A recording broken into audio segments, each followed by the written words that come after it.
ধানমন্ডি ক্লাবের সাবেক ফুটবলার ও team manager Arif Bhuiyan এক তরুণ কিংবদন্তির স্মৃতিকথা।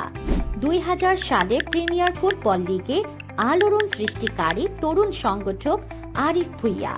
তার হাত ধরে গড়ে উঠেছিল জাতীয় পর্যায়ের অনেক খ্যাতিমান ফুটবলার।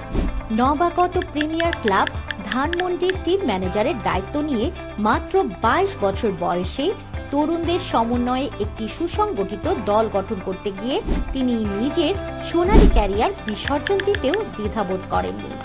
তবে এই ত্যাগ সফলতার রূপ নেয়। ঢাকা লিগের শীর্ষ ক্লাবগুলোর বিরুদ্ধে ধানমন্ডি ক্লাবের নৈপুণ্য প্রদর্শনের সবাইকে তাক লাগিয়ে দেয়। নবাগত হয়েও প্রিমিয়ার লিগে চতুর্থ স্থান অর্জন করে দলটি। সেই বছরই হাফ ডজন খেলোয়াড় আবাহনী, মোহামেডান ও ব্রাদার্সের মতো বড় ক্লাবে খেলার সুযোগ পান। আরিফ ভুঁইয়ার ক্রীড়া জগতের অবদান শুধু দেশেই সীমাবদ্ধ নয়।